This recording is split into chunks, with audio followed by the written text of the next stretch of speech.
상위 1%의 문해력. 안녕 동생들, 여러분의 생생지라 최경일입니다. 130 초등문해력 최상위 비문학 사회문 편. 자, 우리 친구들 첫 번째 강의, 이 강의 OT의 문을 두드린 여러분을 환영합니다. 선생님이 강의를 준비하면서요, 그죠? 이런 생각을 해봤어요. 과연 몇이나 되는 학생이 이 문해력이라는 이상한 타이틀을 담고 있는 문제집을 선택하고 마침내 열고, 그쵸? 강의까지 와서 클릭을 할 수 있을 것인가? 그죠? 선생님이 생각할 땐 아마도 그렇게 많지는 않을 거라고 생각합니다. 이 1강 OT를 시청하고 있는 그대들은 분명히 선택받은 용사들이다 라고 단언해서 말씀드릴 수 있겠어요. 그죠? 우리가 국어를 해야겠다라는 생각은 누구나 할 수 있거든요. 그래서 학교 교과서 내신 문제집은 쉽게 선택합니다. 그런데 초등학생 때부터 문해력이라는 것을 생각하고 이 강의를 시청했다? 아, 그거는 비범함이다, 이렇게 말씀드릴 수 있다라는 거죠. 그죠? 여러분들은 분명히 1등급이 될 기본 바탕을 가지고 있는 용사들이다, 이렇게 칭찬드리고 격려드리면서요, OT 함께 열어볼까 합니다. 자, OT는 선생님이 부제로 독서는 태도의 문제다 라는 점을 강조드리고 싶은데요. 그렇죠? 왜 갑자기 선생님 독서라는 말을 끄집어냈나요? 자, 우리 친구들 하나하나 풀어나가야 될 것 같습니다. 자, 먼저 큰 타이틀에 담고 있는 문해력이라는 말을 풀어내야 될 것 같은데, 그죠? 문해력, 그게 뭐지? 아, 우리 친구들 이런 생각 하셨을 거라 생각해요. 자, 문해력이랑 비슷한 의미를 담고 있는 표현으로 독해력이라는 말이 있는데, 간단하게 사전적인 의미를 말씀드리면 글을 읽고 이해할 수 있는 능력인 거죠. 그죠? 우리가 읽는 것과 이해하는 것은 다르죠. 그죠? 읽는 것은 언어만 알고 있더라도 발음하거나 뭐 마음속으로 하거나, 그죠? 읽을 수는 있어요. 근데 이 단어가, 문장이, 문단이, 글이 어떤 의미를 가지고 있는지 이해하는 것은 단순하게 언어만 안다고 해결되는 것이 아니죠. 그렇죠? 그 단어나 문장이나 문단의 글의 의미를 제대로 진실로 파악할 수 있어야 문해력이 있다, 독해력을 갖췄다, 이렇게 말씀드릴 수 있는 거예요. 우리가 지금 도전하고 있는 130 최상위 비문학 문해력이라는, 그렇죠, 능력은요, 결론적으로 달성해야 된다라고 한다면 글을 온전히 이해할 수 있는 능력을 우리가 달성해야 된다라는 거죠.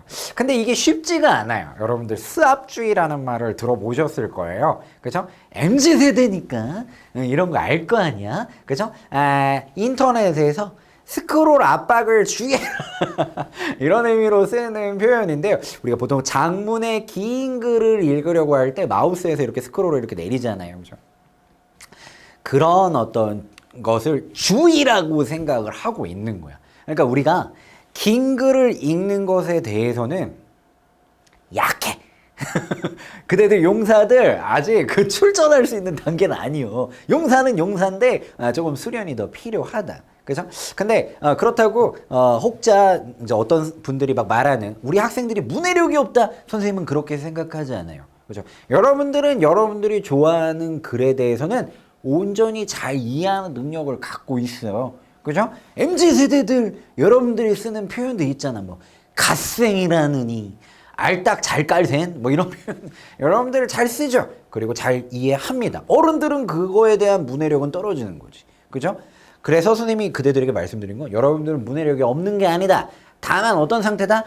영양이 불균형한 상태다.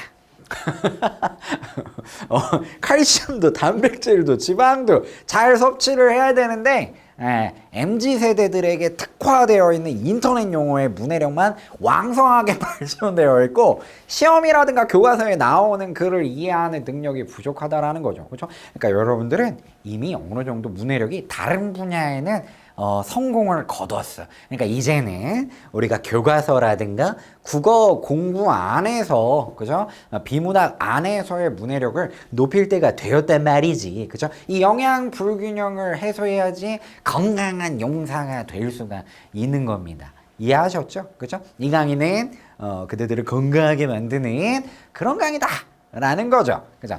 자, 문해력 왜 초등학교 때부터 해야 하는가에 대해서 그 필요성에 대해서 말씀을 드리겠습니다. 중학교 때까지, 물론 지금까지 제일 빠른 시간은 지금이긴 하지만 초등학생 때부터 준비를 한다면 정말 대단하다. 이렇게 말씀드릴 수 있겠는데요. 첫 번째, 글을 읽고 이해하는 능력, 문해력이죠. 이거는 문제풀이의 기본입니다. 그죠? 여러분들 초등학교 때까지는 문제의 길이가 그렇게 길지 않아요. 그죠? 보시면 알 거 아닙니까? 근데 중학교 가면 교과별로 선생님도 다르고 교과마다 시험 스타일도 조금씩 달라요. 그죠? 문항 개수도 다르고. 그러니까 모든 교과는 다 시험 문제가 글로 적혀 있지 않겠습니까? 지금까지는 활자화된 글자로 적혀 있는 시험지 형태의 문제를 푸는 게 일반화되어 있잖아요. 모든 학교에서. 그죠?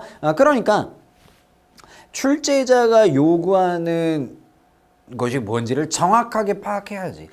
제시된 글이 말하고자 하는 게 무엇인지 정확하게 파악해야지. 그죠? 이거는 비단 국어에만 국한되는 것이 아니라 국어만 한정되는 것이 아니라 국어, 영어, 수학, 사회, 과학 등등 모든 과목에서 다 필요한 능력이라는 거죠.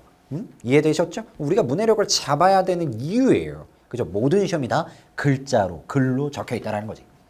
두 번째로는 누구도 하지 않을 때 이 문해력이란 말씀드렸잖아요. 과연 몇이나 이 강의를 두드릴 것인가. 문해력이라는 타이틀을 담고 있는 이상한 문제집이에요. 그죠? 이 문제집을 과연 여는 친구가 몇이나 될까? 또 일부분은 부모님이 그냥 사와서 하라고 하니까 하고 있는 친구도 있을 수 있어. 그죠? 그렇지만 그렇게 열었다 하더라도 지금이 적기다. 그죠? 왜? 아무도 하지 않으니까요. 아무도 하지 않을 때 우리만의 한 방을 준비하는 거예요. 그죠? 멋있지 않습니까? 그죠? 우리만의 필살기를 만드는 과정이 될 것입니다. 그 다음에 숙련된 학습자의 독서 방법에 대해서 생각해 볼 수 있어요.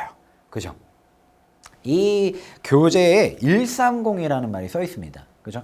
1%의 3회독 공부법이라고 하는데 상위 1% 학생들이 과연 어떻게 공부하는지 궁금하지 않았어? 그죠? 평소에는 안 궁금했지만 이렇게 선생님이 열심히 홍보 광고를 하고 있으니까 궁금하지 않아? 그죠?